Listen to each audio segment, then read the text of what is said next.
할렐루야. 주님의 이름으로 여러분을 축복합니다. 지금 여기는 네팔이고요. 네팔에서 사역을 하는 중에 주일 녹화를 해야 돼서 지금 새벽 6시에 혼자 방 안에서 지금 녹화하고 있습니다.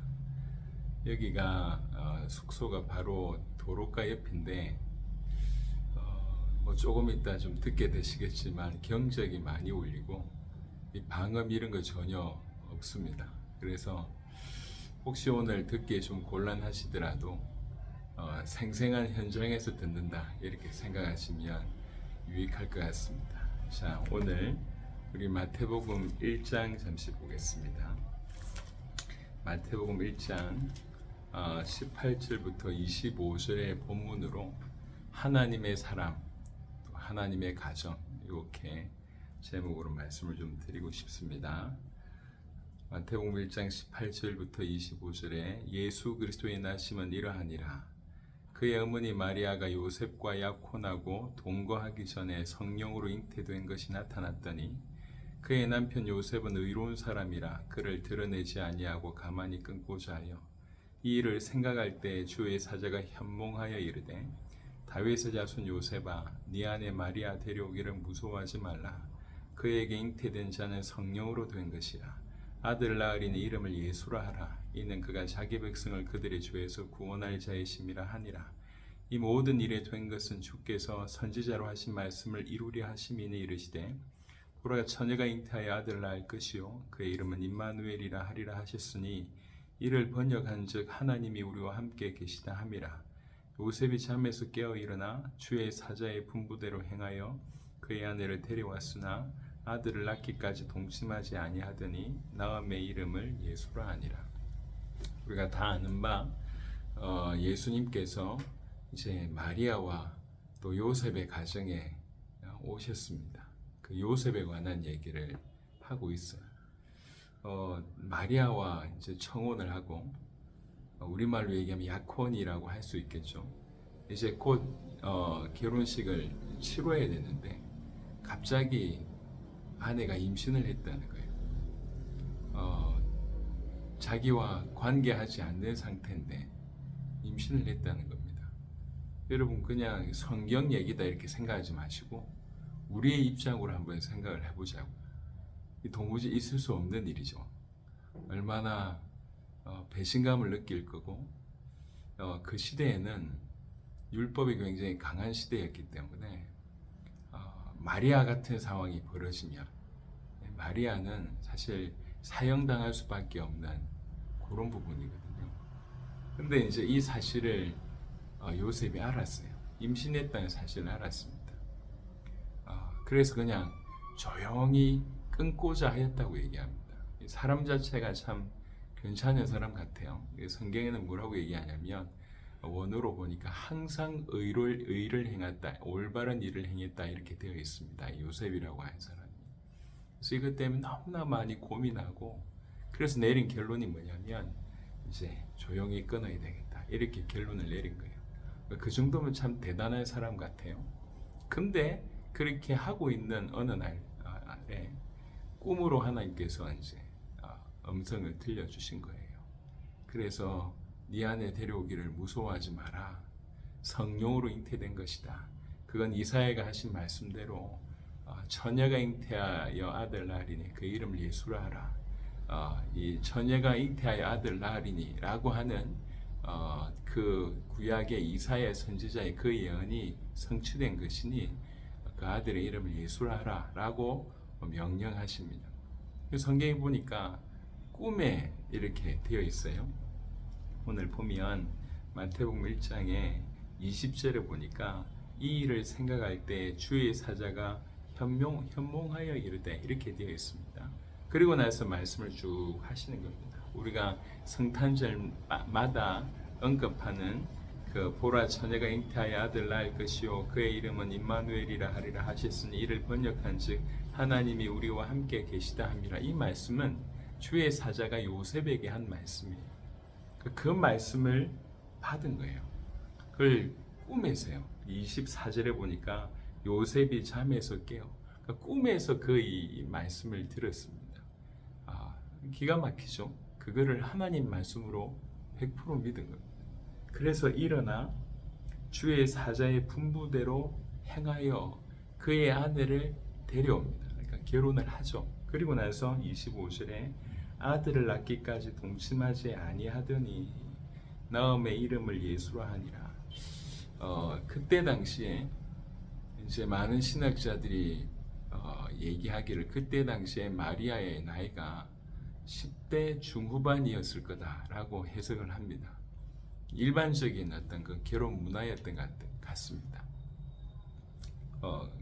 요셉은 어느 정도 나이인지는 잘 모르겠지만 뭐 20대일지 30대일지 아니면 10대일지 뭐 의견이 분분하지만 혈기왕성할 때이지 않습니까? 그럼에도 불구하고 철저하게 꿈을 통해서 자기에게 말씀하신 하나님을 믿었고 그 하나님의 말씀을 정말로 받았고 그 받은 바 말씀대로 그대로 순종했습니다. 자, 앞서 이 요셉에 앞서 마리아를 좀 살펴보면 좋겠는데요. 누가복음 1장 26절부터 38절을 제가 읽겠습니다. 누가복음 1장 26절부터 38절입니다. 여섯째 달에 천사 가브리엘이 하나님의 보내심을 받아 갈릴리 나사렛이라는 동네에 가서 다윗의 자손 요셉이라 하는 사람과 약혼한 처녀에게 이르니 그 처녀의 이름은 마리아라. 그에게 들어가 이르되 은혜를 받은 자여 평안할지어다. 주께서 너와 함께 하시도다 하니 처녀가 그 말을 듣고 놀라 이런 인사가 어찌함인가 생각하며 천사가 이르되 마리아여 무서워하지 말라. 네가 하나님께 은혜를 입었느니라. 보라 네가 잉태하여 아들 낳으리니 그 이름을 예수로 하라. 그가 큰 자가 되고 지극히 높으신 이의 아들이라 일컬어질 것이요 주 하나님께서 그 조상 다윗의 왕위를 그에게 주시리니 영원히 야곱의 집을 왕으로 다스리실 것이며 그 나라가 무궁하리라. 천사가 나타나서 이렇게 말씀을 합니다. 마리아가 천사에게 말하되 나는 남자를 알지 못하니 어찌 이 일이 있으리까? 어떻게 제가 임신할 수 있습니까? 저는 남자를 알지 못하는데요. 천사가 대답하여 이르되 성령이 너에게 임하시고 지극히 높으신 이의 능력이 너를 덮으시리니 이름으로 나실 바 거룩한 이는 하나님의 아들이라 일컬어지리라. 보라 네 친족 엘리사벳도 늙어서 아들을 배었느니라. 본래 임신하지 못한다고 알려진 이가 이미 6달이 되었나니 대저 하나님의 말씀은 능하지 못하심이 없느니라. 마리아가 이르되 주여 주의 여종이오니 말씀대로 내게 이루어지이다 하며 천사가 떠나가니라. 아멘. 마리아에게 천사가 나타나서 얘기를 쭉 합니다. 너 임신하게 될 거다. 그리고 그 아들의 이름을 예수라고 해라. 그 예수님은 이제 설명을 쭉 얘기하면 하나님이 약속된 메시아다라고 하는 표현입니다. 성령으로 잉태하게 될 거다라고 얘기를 하죠. 이 도무지 불가능한 일인데 성령께서 말씀하실 때 이 마리아는 그 어린 마리아는 주여 주의 여종이오니 말씀대로 내게 이루어지이다라고 얘기합니다. 마리아도 그 분위기를 그 문화 속에서 자랐기 때문에 그 문화를 알고 있습니다.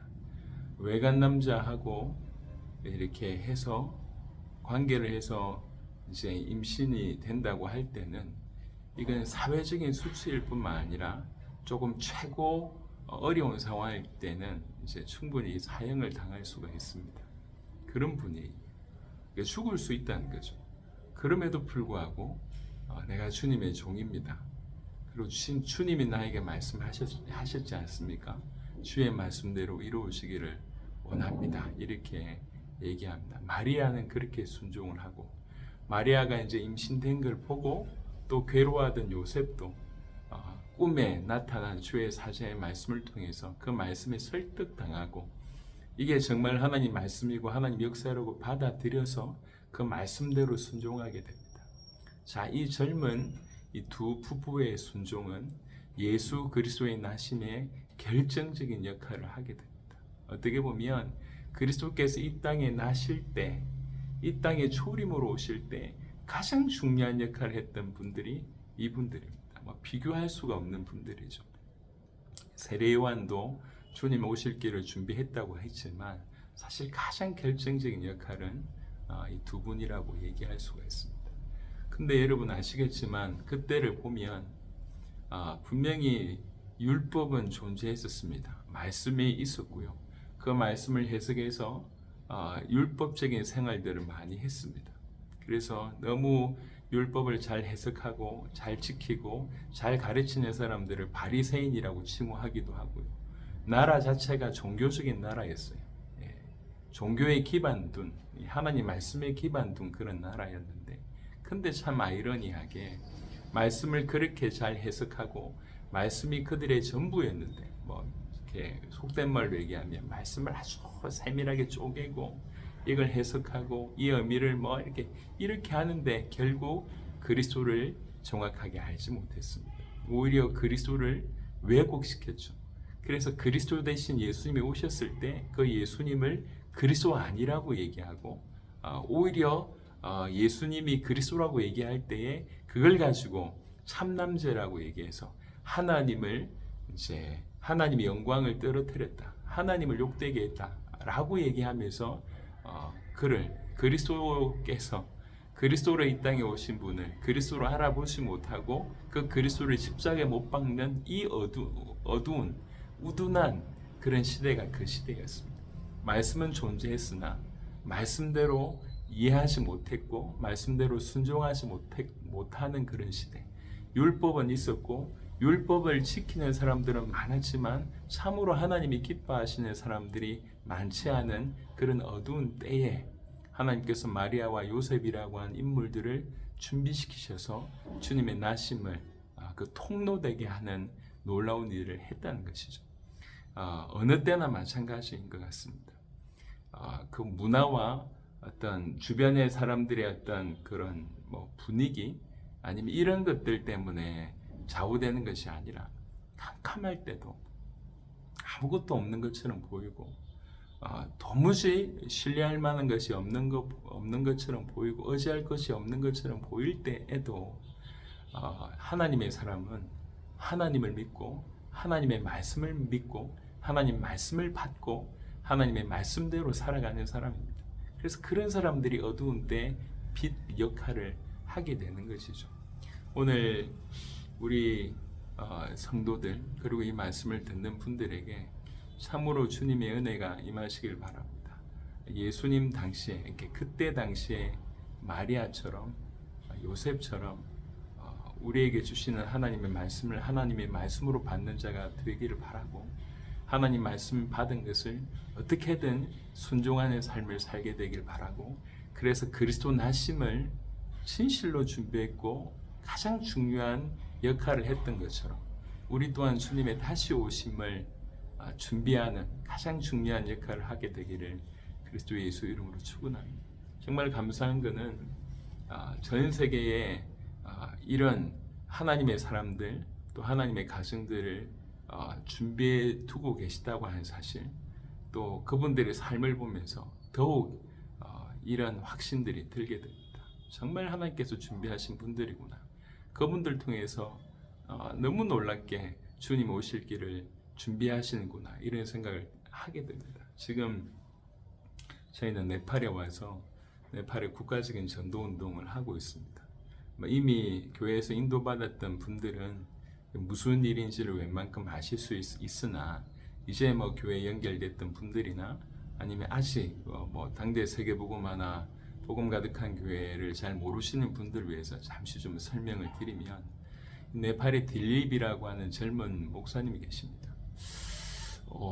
아직 40이 안 됐을걸요. 제가 알기로 거의 40 왔다 갔다 할 정도로 젊은 분이세요. 근데도 굉장히 좀 똑똑한 분이시고요. 영어도 잘하십니다. 열정도 있으시고. 근데 정말 네팔을 복음화 해야 되겠다는 그런 마음으로 저희를 만나기 전에는 대학 사역을 계속 했었습니다. 어디에서 사례받는 것도 아니고 후원받는 것도 아니고 정말로 대학을 살려야지 네팔을 복음화할 수 있다는 그 마음으로 그 대학을 돌아다니면서 중요한 대학에 계속 캠퍼스에서 전도하던 그런 인생을 사셨습니다. 사모님도 굉장히 지혜롭고요. 그리고 이제 소위 말해서 어느 정도 위치에서 뭔가를 가르칠 만한 수준이 있는데도 불구하고 사모님은 그 대학 앞에서 이렇게 자판 깔아놓고, 그러니까 길거리에 천 깔아놓고 거기 과일 몇 개 갖다 놓고 과일 팔면서 본인도 전도하고 남편을 서포트했던 그런 인물들입니다. 귀하죠. 근데 딜린 목사님이 형님이 한국에 계십니다. 그분하고 또 토마스 목사님하고 좀 이렇게 연결이 있었는데, 토마스 목사님이 그 형님을 통해서 이 딜린 목사님의 얘기를 듣고 딜린 목사님에게 이 성경의 복음의 메시지를 보내드린 거예요. 영상으로 보내드렸는지 음성으로 보내드렸는지 모르겠습니다.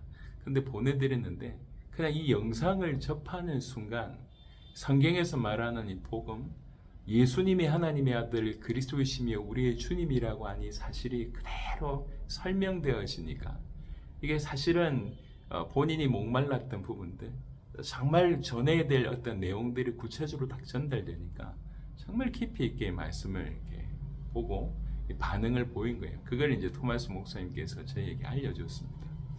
그래서 이제 필리핀에 집회가 있을 때 이 네팔의 딜리 목사님을 그쪽으로 불렀습니다. 그래서 어떻게 사역을 하고 있는지를 보여드렸고, 그리고 이제 메시지를 충분히 듣게 해드렸고, 그리고 따로 좀 대화를 좀 나눴습니다.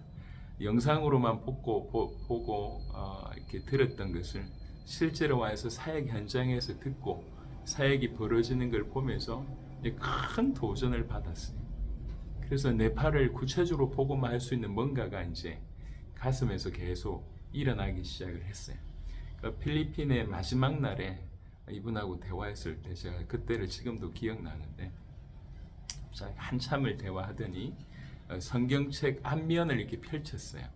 그러니까 성경책 앞면에 뭐가 적혀 있냐면 명단이 쭉 적혀 있는 거예요. 이게 뭐냐 물어보니까 필리핀에 와서 집회를 참석하고 복음을 계속 들으면서 제일 먼저 전해야 될 사람, 전하고 싶은 사람들 명단을 수십 명을 적은 거예요. 자기는 가서 이 사람들한테 먼저 복음을 전할 거라고 얘기를 했습니다. 그리고 나서 이제 헤어졌죠. 네팔 가자마자 본격적으로 이 복음을 전하기 시작했습니다. 네팔이라고 하는 나라가 여러분 잘 아시겠지만 이게 굉장히 높은 곳이잖아요. 이게 다른 말로 험악한 곳이에요. 그리고 교통이 원활하지 않습니다. 그러니까 대부분 오토바이를 타고 다니는데, 오토바이가 이렇게 우리나라처럼 잘 깔린 아스팔트를 달리는 것이 아니라 대부분 이제 비포장을 이제 달리는 거죠.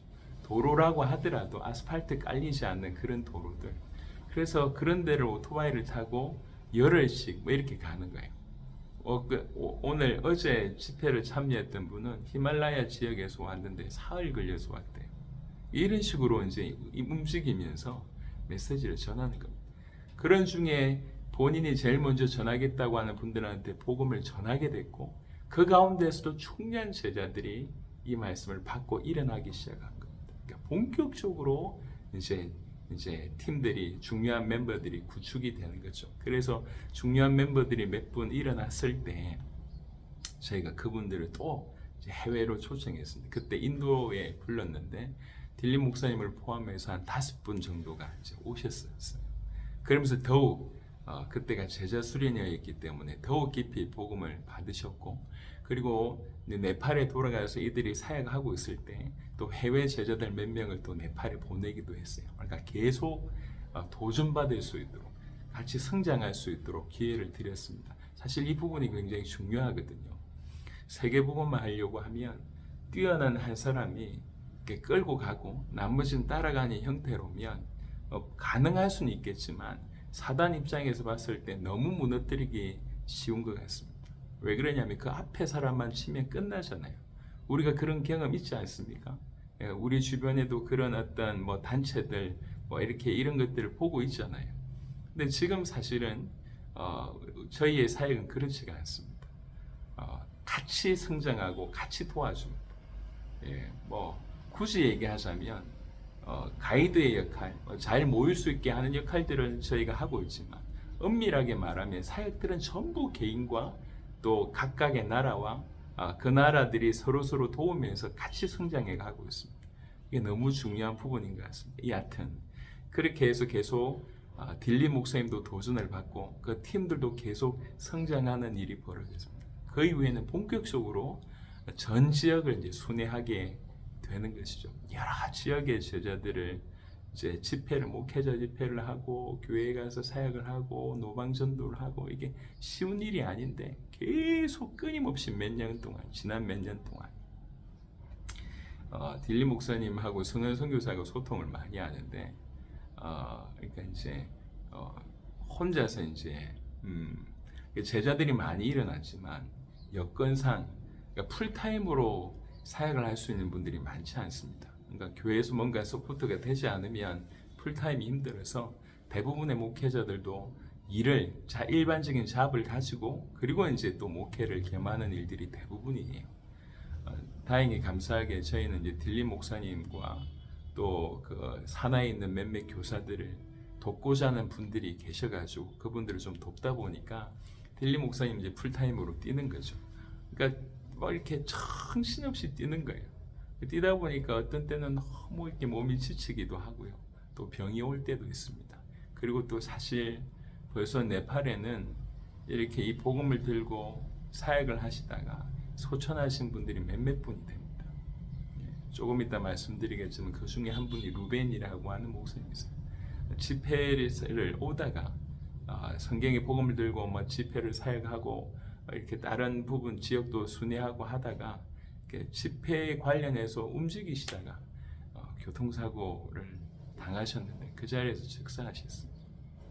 제 기억으로는 한 집회, 중요한 집회에 여러 지역에서 오다가 그런 사고를 한 집회에 2명이 당한 그런 일도 있었다고 합니다.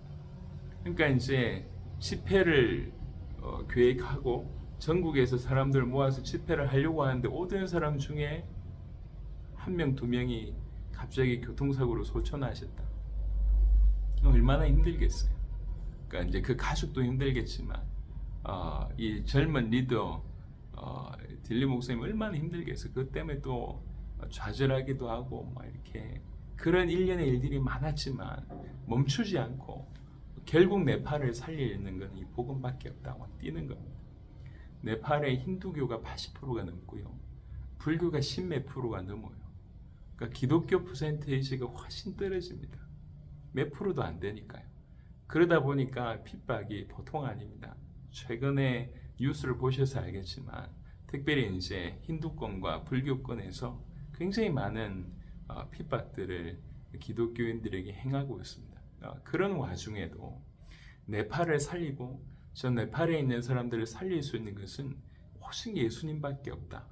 예수님이 하나님의 아들 그리스도라고 하는 이 진리만이 그리고 그분을 주인으로 모실 때만이 저들이 참된 구원받을 수밖에 없고 그러기 위해서는 올바로 정확하게 예수님을 소개하고 증언해야 된다. 이것으로 가슴에 불타서 막 전적으로 사역을 하게 된 것입니다. 그러면서 요소에 중요한 분들이 모여져서 반응 보여져서 이번에 이제 국가적인 전도운동으로 이어진 것입니다. 이번에 국가적인 전도운동은 먼저는 청소년 집회를 먼저 진행했어요. 수백 명의 청소년 집회도 참 은혜로웠고요. 그리고 특별히 이제 여성 집회를 했는데 아직도 여기는 그 남녀 구분이 좀 많이 심합니다. 그러니까 자리 앉더라도 좀 분리해서 앉는 그런 부분이고, 그러니까 여성들을 위한 집회를 따로 했는데 여성들이 한 700명 정도 모였어요. 그것도 먼 지역에서 많이 오셨습니다. 그러니까 그게 청소년 집회와 여성 집회가 끝이 났고 이제는 크게 두 군데에서 목회자 집회를 하고 있습니다. 그러니까 목회자 원하는 사람들만 모은 게 아니라 제가 지금 있는 고라이라고 하는 지역에서는 네팔이 7주가 있는데요. 그 중에 2개 주에서 2개 주에 여러 지역이 있지 않습니까? 여러 지역을 돌면서 그 중에 각 지역에 한두 명 정도만, 많으면 서너 명 정도만 목회자를 초청한 거예요. 그러니까 오고 싶다고 온 게 아니라 그래도 이제 복음에 대한 좀 반응이 있거나 좀 사모함이 있는 이런 분들만 모아서 집회를 한 겁니다. 그러니까 이거 자체가 굉장히 중요한 거죠. 고라이도 이렇게 얘기했고 지금 티카프로에도 이렇게 사역을 하고 있습니다. 그러니까 이 집회가 되기까지 그동안 몇 년 동안 그렇게 사역을 해왔어요. 그리고 이 집회가 끝나고 나서 다음 주에는 또 이 중에서 또 선별해서 목회자든 성도든 좀 선별해서 이제 제자 수련회를 저 수도 근처에서 진행하려고 합니다. 이게 지난 몇 년간의 사역이었습니다. 그러면서 또 한편으로는 네팔 복음을 위해서 할 수 있는 또 이렇게 여러 지역을 순회하지만 또 할 수 있는 중요한 역할들이 없을까 기도하고 있다가 이제 딜리 목사님께서 진행한 것이 불가촉 천민 지역이라고 하는 데 있습니다. 그러니까 언터처블이라죠. 이렇게 아예 접근 불가능하고 터치하기 불가능한 그런, 그러니까 이제 여기에는 계급이 존재했었잖아요. 카스트 제도가 존재했는데 지금은 폐지됐지만 그 카스트 제도의 제일 밑바닥에 있는 그룹들이 불가촉 천민이라고 하는 접촉이 불가능한, 접촉하면 안 되는, 그래서 너무 사람으로서는 대접을 할 수 없는 그런 지역이 있었어요. 그러니까 그 지역은 과거에는 글을 배우잖아요. 그럼 혀를 잘라버린대요. 그 정도의 지역입니다. 근데 카스트 제도가 폐지가 됐지만 여전히 그 지역에 대한 인식이 안 좋고, 더더군다나 그 지역에 살고 있는 사람들 또한 아이들 뭐 교육을 해야 돼? 그러니까 뭐 알코올 중독부터 시작해서 그냥 막장의 모습들이 너무 많은 거예요. 그러다가 어떤 한 계기가 있었어요. 조금 너무 안타까운 일인데 신생아를 낳는데 이 아버지가 알코올 중독이었던지 그랬던 것 같아요. 신생아에게 뭘 집어 던졌는지 아니면 신생아를 집어 던졌는지 신생아가 죽었어요. 그 일이 이제 너무 한이 된 거예요. 딜리 목사님. 아이들이 방치되는 것을 넘어서서, 교육을 못 받는 걸 넘어서서 아이들이 생존의 위협을 느끼고 부모들의 어떤 사고가 전환되지 않으니까 너무 계속 막장의 일이 이제 벌어지니까요. 그래서 기도하면서 도전을 한 것입니다.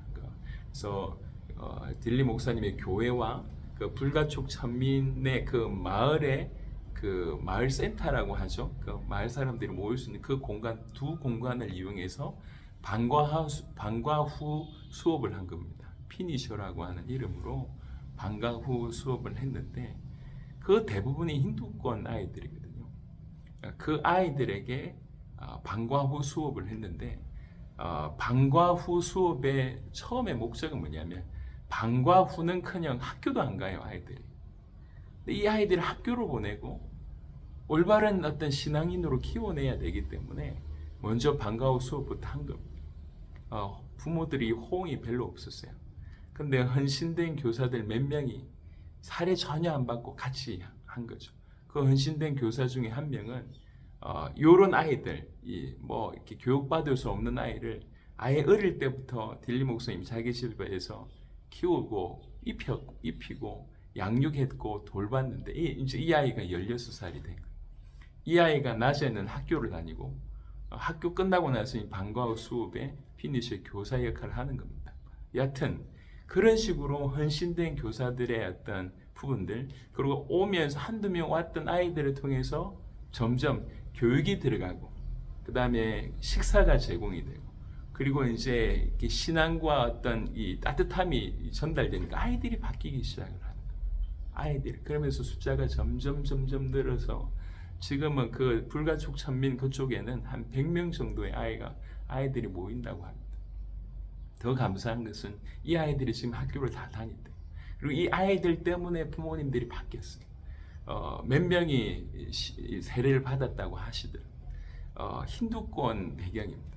근데 이 아이들이 인사가 뭐냐면 조이마시 이렇게 인사를 한다고 하더라고요. 그러니까 이제 그리스도 마시는 메시아라고 하는 뜻인데 승리, 메시아 뭐 이런 뜻인 것 같습니다.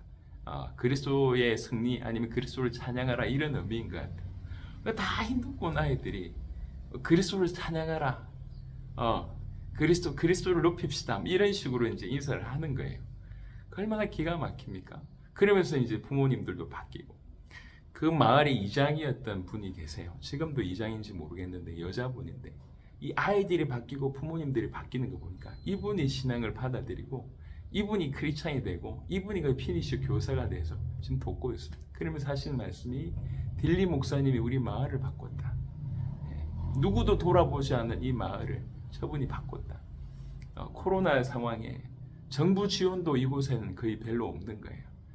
그런데 이제 이분이 딜리 목사님께서 할 수 있는 한 다 나눠드리고, 그리고 이제 정부에도 할 말을 이렇게 하게 해서 이 마을을 돌볼 수 있도록 계속 하는 거예요. 그러니까 한편으로는 전 지역에 다니면서 복음을 전하고, 또 한편으로는 가장 낮은 곳에 이렇게 돌보는 거예요. 집회를, 국가적 전도 운동을 이제 며칠 남겨두고 이 카톡이 왔습니다. 아이가 아프다는 거예요. 아이가 크게 지금 3명이 있는데 막내 아이가 아픈 거예요. 입원을 했다고 하더라고요. 그리고 또 본인도 너무 무리해가지고 와서 들어보니까 팔이 올라가지 않을 정도. 그리고 이제 하루에 한 2시간씩 주무신대. 이게 너무 일이 많으니까요. 그러면서 이제 근데 또 아이가 좀 이렇게 어떤 좀 전염할 수 있는 그런 병이었나 봐요. 근데 일부러 이 딜리 목사님 그 아이 옆에 안 간 거예요. 그러니까 좀 할머니 같이 이렇게 계시는 어머님이 너는 왜 그렇게 매정하냐? 네 아이가 아픈데 왜 이렇게 다가가지도 않냐니까 딜리 목사님께서 저는 지금 아프면 안 됩니다. 저는 지금 내 팔을 살려야 되고 국가적인 전도운동 이게 해야 되니까 제가 전염병에 걸리거나 아프면 할 수 없습니다. 미안합니다. 아주 냉정하게. 그러면서 이제 이번 사역에 임하신 거거든요. 하나님께서 정말 하나님의 사람을 통해서 행하시는 것을 보게 되는 귀한 일입니다. 한편으로는 전역을 다니면서 사역을 하시고, 한편으로는 또 이 불가촉 천민을 돌아보고 피니시라고 하는 이름으로 그들의 사역을 하고 이런 일들을 계속 해오신 거예요. 그러다 보니까 젊은 목회자지만 리더십이 생기고, 이 젊은 목회자들을 통해서 많은 응답들이 막 쏟아지기 시작을 하시더라고요. 제가 어제도 몇몇 분을 만났는데 그 중에 한 분이 이제 전설적인 인물이다라고 평가를 받고 있더라고요. 교회 안에서, 기독교 안에서. 왜 전설적이냐 물어보니까 딴 게 아니라 예수님을 믿는 것 때문에, 예수님을 전하는 것 때문에 정말 많은 핍박을 받은 거예요. 수십 년을. 그러니까 이제 뭐 마을 사람들, 또 복음에 대한 반대하는 사람들이 와가지고 이제 구타하기도 하고, 얼굴을 맞고, 몸을 다치고 이런 일은 숱하고요. 직접적인 어떤 그런 걸 넘어서서 간접적으로도 어떻게든 계속 피해를 주는 일들이 계속 벌어지고, 심지어는 땅에 묻히기도 했다고 하더라고요. 그게 몸의 일부만 묻었는지 전부를 묻었는지 모르겠지만 그런 핍박을 받은 거예요. 그럼에도 불구하고 멈추지 않고 계속 복음을 전해서 적지 않은 교회를 세운 그런 입지적인 인물이셨어요.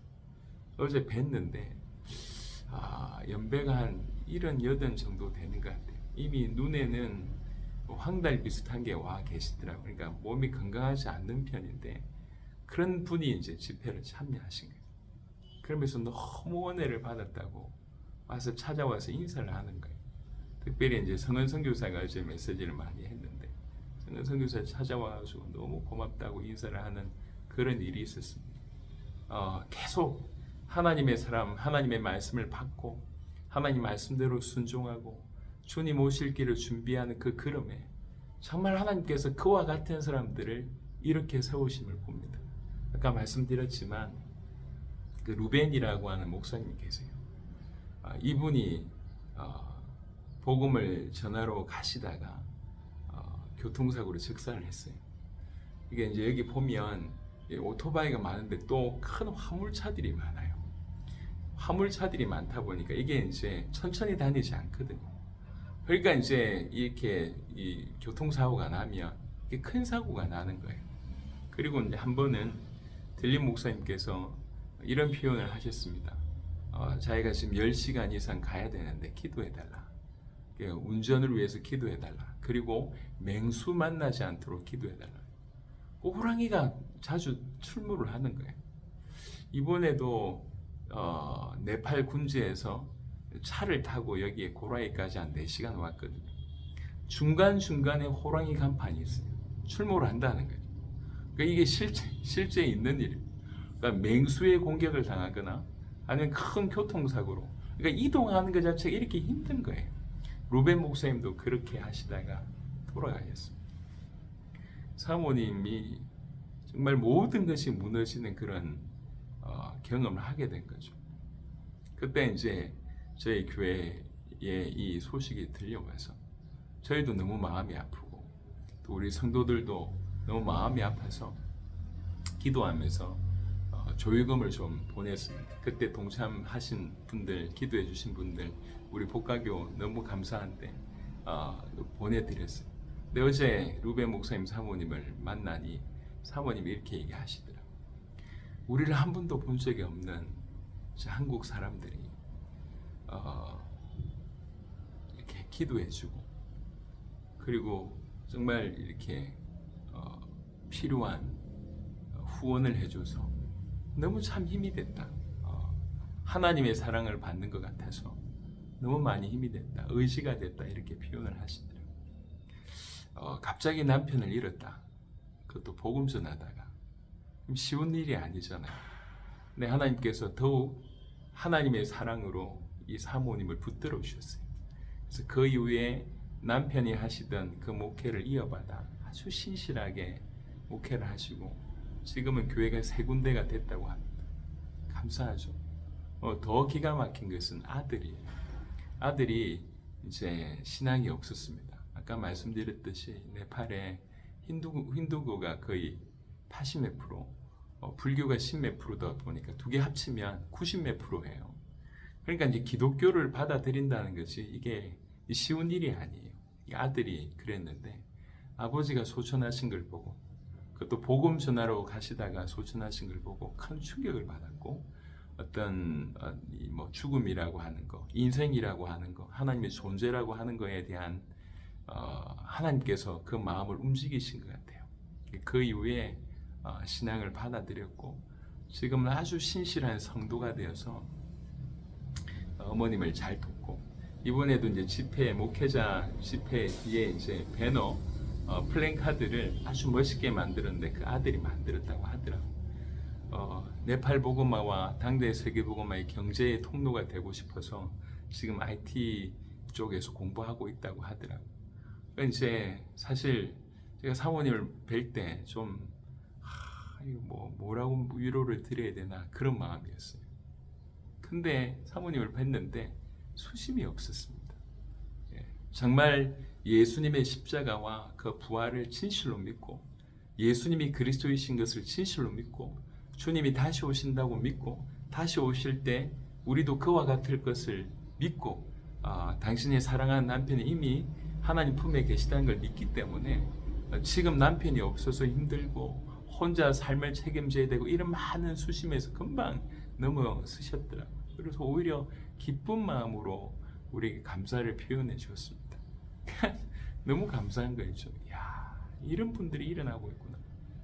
딜린 목사님의 최측근 동력자들이 있습니다.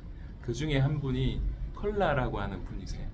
이게 좀 수염이 이렇게 긴 분이신데 첫날에 보이지를 않으시는 거예요. 그리고 열심히 누구보다도 온라인으로 사역을 열심히 하신 분인데 왜 안 보이시지? 알고 보니까 한 열흘 전에 누가 이분의 아버님을 친 거예요.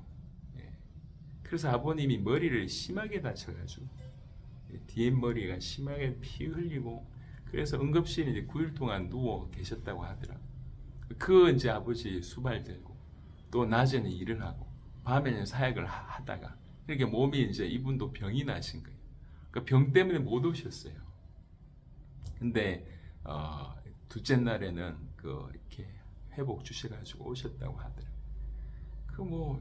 복음을 들고 가는데 어려운 일들이 계속 일어나지만 맨 앞에 서 있는 분이 그렇게 사니까 또 그게 당연하게 믿어지니까 이런 멤버들이 여기저기서 막 일어나요. 요번에 모인 목사님들 중에도 정말 신실한 분들이 많았어요.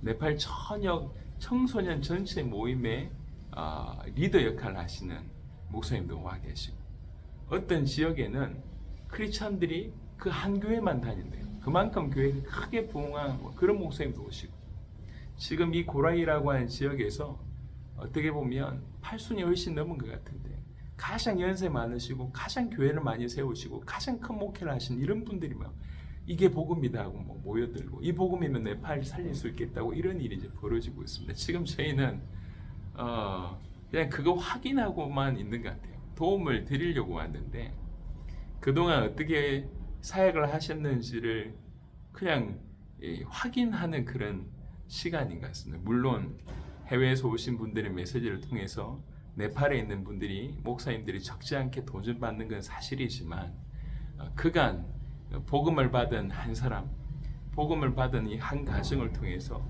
네팔이 어떻게 살아나고 있는지를 본 것 같아서 너무 마음에 흡족함이 있습니다.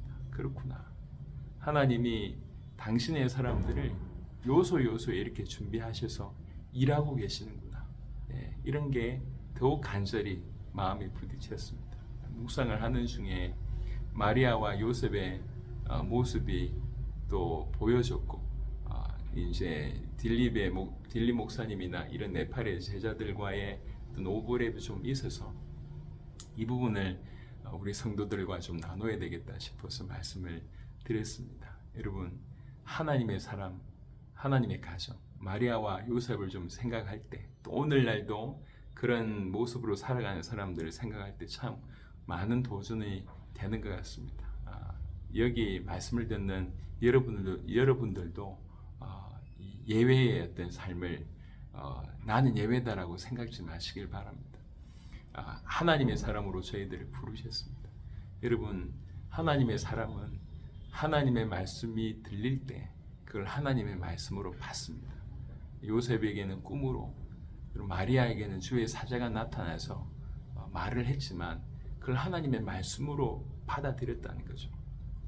그런데 이렇게 하나님 말씀으로 받아들일 그 무렵, 그 시대에는 분위기가 그렇지 않았다는 거예요.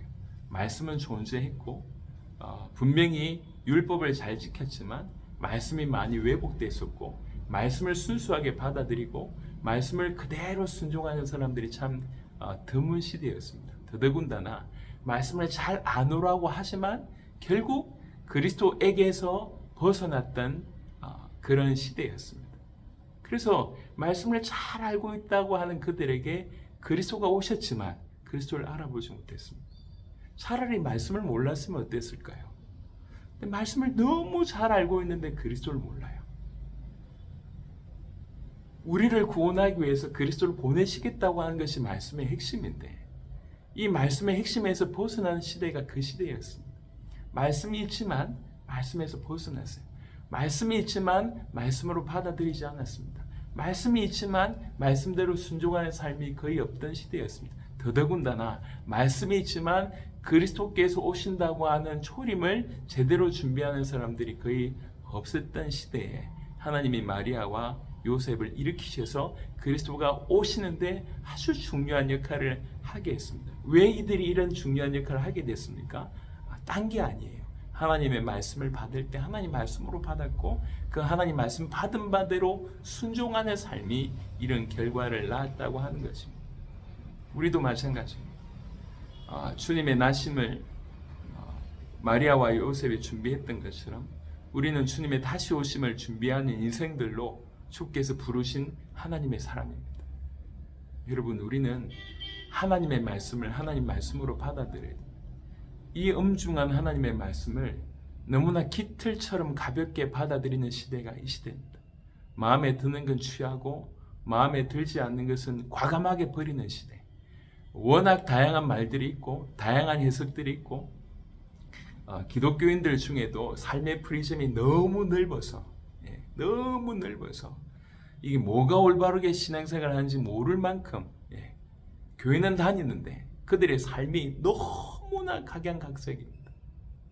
이럴 때이기 때문에 더 우리는 아주 예민하게 하나님의 말씀을 말씀으로 받고, 이게 하나님 말씀이라고 하면 그 말씀대로 길을 가는, 순종하는 이런 삶을 살아야 되겠습니다. 무엇보다도 주님의 다시 오심을 위해서 그런 삶을 살아야 되겠습니다. 아니 어떻게 그렇게 삶을 사는데요? 꼭 딜립이라고 한 목사님처럼 그렇게 살아야 됩니까? 그렇지는 않습니다. 예, 분명히 어떤 역할들은 다른 것 같습니다. 예, 위치는 다를 수 있습니다. 하지만 제가 말씀드리는 것은 우리 딜립 목사님이나 이런 사모님의 그 중심을 말씀을 드리는 것입니다. 아이가 3명이에요. 이제 뭐 8살, 5살, 3살 이렇습니다. 한참 손만이 갈 때 아닙니까? 예.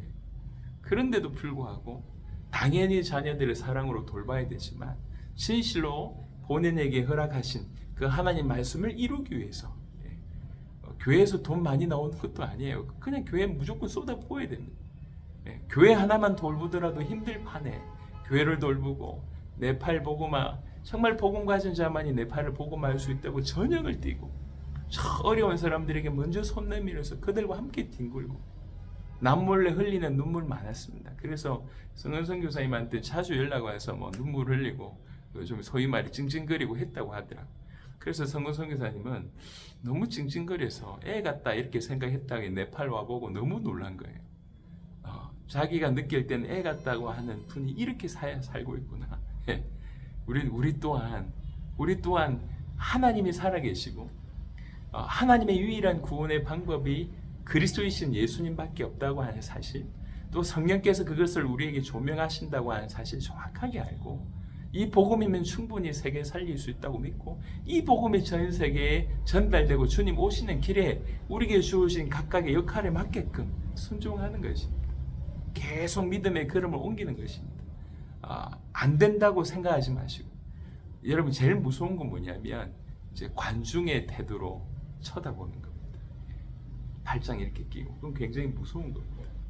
정말 우리가 하나님의 말씀을 겸손하게 받는 그런 자로 살아가야 되겠습니다. 제가 어제 그 딜립 목사님의 그 둘째 딸을 이제 잠시 이렇게 영상을 찍었는데, 이분들은 어떤 뭐 이렇게 축복을 하고 축복을 받는 어떤 그런 표현을 이렇게 머리 이렇게 내밀고 이렇게 그 어른이 이렇게 머리를 안수하는 뭐 이렇게 요게 이제 축복의 모습 뭐 이렇게 그런 문화인 것 같아요. 그래서 얘가 막 한참 웃더니 머리를 이렇게 내미는 거예요. 너무 우습기도 하고 귀엽기도 하고, 한편으로는 축복해달라 라고 하는 마음으로 이렇게 머리 내미는 모습을 보면서 저한테 조금 메시지가 되었습니다.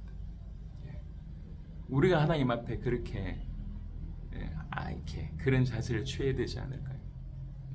주님, 제가 주님의 종입니다. 주님 축복해 주십시오. 주님 말씀해 주십시오. 그럼 제가 듣겠습니다.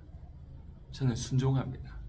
이게 하나님의 사람으로, 하나님의 가정으로 사는 올바른 방법이라고 말씀드릴 수가 있겠습니다. 방송을 하는데 사정이 이렇게 여의치 못하지만 오늘 그래도 이 녹화를 하게 돼서 참 감사합니다. 하나님의 사람, 하나님의 가정, 마리아와 요셉을 기억하시면서 하나님의 말씀을 그대로 받고 그대로 순종하여 주님 나심의 큰 통로가 되었던 것처럼 우리 또한 이 시대를 핑계대지 말고 주변에 많은 기독교인들의 모습을 핑계대지 말고 우리가 복음대로 하나님 말씀 그대로 받고 그 받은 바 말씀대로 순종하는, 받은 복음을 순종하는 그런 삶을 살면서 무엇보다도 주님 다시 오심을 준비하는 그런 인생이 되었으면 좋겠습니다. 여러분들에게 놀라운 은혜 허락하시기를 우리 주 예수 그리스도 이름으로 축원합니다. 살아계신 주님 감사합니다. 마리아와 요셉의 모습을 통해서 하나님의 사람이 어떠한 사람인지, 하나님의 가정이 어떤 가정인지를 확인케 하심을 감사하고, 또 우리에게 그와 같은 실물의 수많은 예들을 보여주셔서 감사합니다. 네팔의 딜립 목사님과 그 가정을 통해서 네팔이 어떻게 살아나고 있으며 네팔이 어떻게 복음화되고 있는지를 보게 하시되 철저하게 하나님 말씀 붙들고 순종하며 네팔 복음화와 주님 오실 길을 위하여 달렸기 때문에 이러한 일들이 벌어진 것을 확인하게 되었습니다. 주님, 이 말씀을 듣는 우리 모두도 하나님의 사람으로, 하나님의 가정으로 이 마지막 때에 살아가게 하여 주옵소서. 하나님 말씀 받을 때 하나님 말씀으로 받으며 하나님 말씀을 순종하며 주님 오실 길을 준비하는 가장 중요한 그런 자들 되게 하옵소서. 주님, 종은 주의 종입니다. 주님 말씀하시옵소서. 종이 듣겠습니다. 종이 순종하겠습니다. 그렇게 고백하며 살아가는 우리 모두가 되도록 축복하여 주옵소서. 감사를 드렸고 우리 주 예수 그리스도의 이름으로 기도드렸습니다. 아멘.